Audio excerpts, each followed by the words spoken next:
Soy Alfonso X de Castilla, también llamado Alfonso X el Sabio.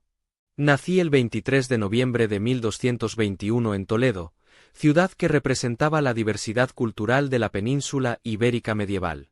Fui hijo del rey Fernando III de Castilla, llamado el Santo, y de Beatriz de Suabia, perteneciente a la dinastía Hohenstaufen del Sacro Imperio Romano Germánico.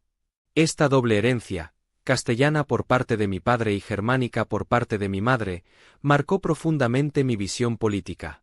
Desde joven crecí con la idea de una monarquía de vocación universal, no limitada únicamente a Castilla y León. El reinado de mi padre fue fundamental para comprender el mundo que heredé.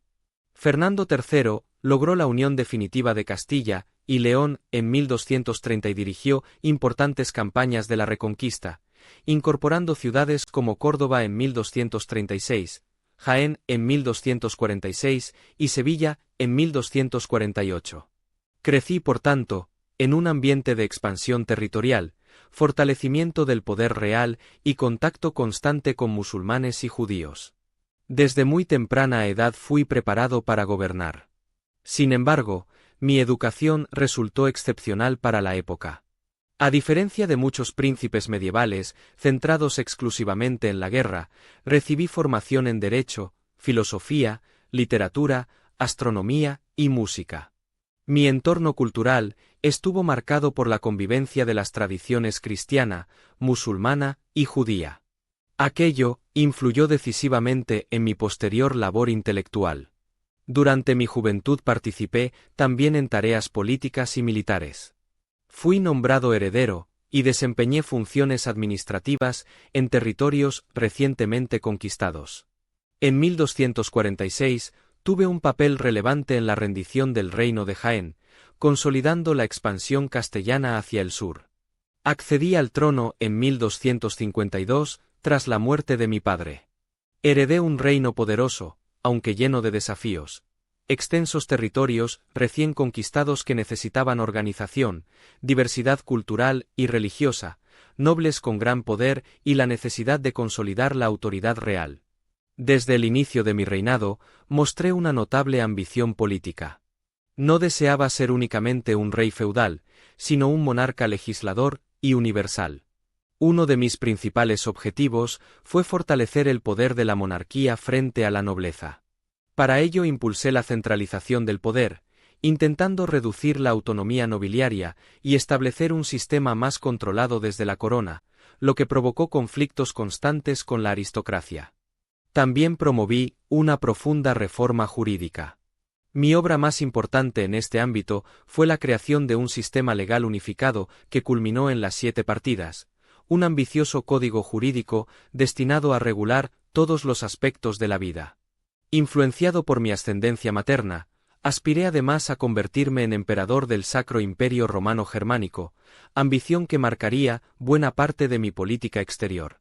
Uno de los episodios más relevantes y problemáticos de mi reinado fue mi candidatura al trono del Sacro Imperio tras la muerte de Federico II.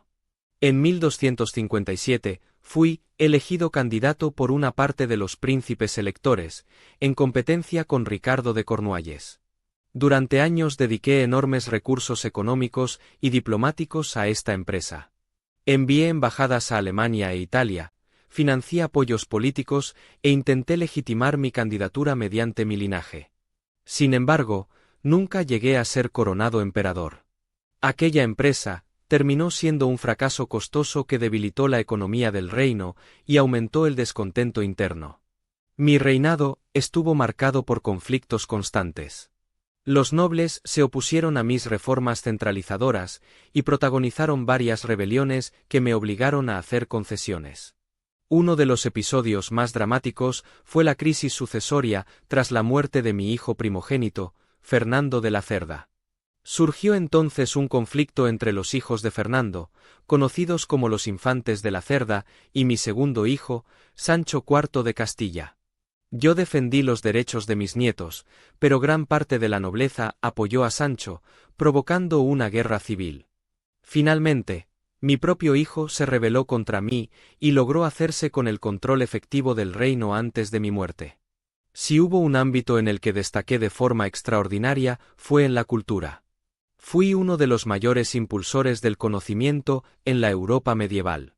Impulsé enormemente la Escuela de Traductores de Toledo, donde trabajaban cristianos, judíos y musulmanes.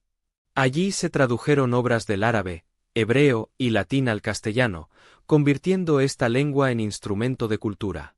Promoví también el uso del castellano en lugar del latín para documentos oficiales, literatura y ciencia. Esto resultó decisivo en la formación del español como lengua moderna. Entre las obras vinculadas a mi reinado destacan las Cantigas de Santa María, colección de poemas en gallego-portugués dedicados a la Virgen María, la Historia de España, y diversos textos científicos sobre astronomía y astrología. Las 7 partidas fueron además una de las codificaciones legales más importantes de la Edad Media e influyeron incluso en el derecho moderno. Mostré un interés excepcional por la ciencia, especialmente por la astronomía. Promoví la creación de las tablas alfonsíes, además de tratados científicos y observaciones astronómicas sistemáticas. Mi corte se convirtió en un centro de conocimiento donde trabajaban sabios de distintas culturas. Mi ambicioso programa político y cultural tuvo un enorme coste económico. Para financiarlo aumenté impuestos, recurrí a préstamos y devalué la moneda. Todo ello provocó inflación, descontento popular y crisis económica. Mis últimos años fueron especialmente difíciles. Perdí el control político frente a mi hijo Sancho, fui abandonado por gran parte de la nobleza y viví prácticamente aislado. Morí el 4 de abril de 1284 en Sevilla. Antes de morir, desheredé a Sancho y reafirmé los derechos de los infantes de la Cerda, aunque aquella decisión no tuvo efecto real. Fui considerado una figura contradictoria. Entre mis virtudes destacaron mi inteligencia, mi interés por el conocimiento, mi visión política avanzada y mi labor como promotor cultural. Entre mis defectos se señalaron mi excesiva ambición, mi mala gestión económica y mis dificultades para mantener apoyos políticos. Mi legado fue inmenso. Consolidé el castellano como lengua de cultura. Las 7 partidas influyeron durante siglos en España y América. Mi corte fue uno de los centros intelectuales más importantes de Europa.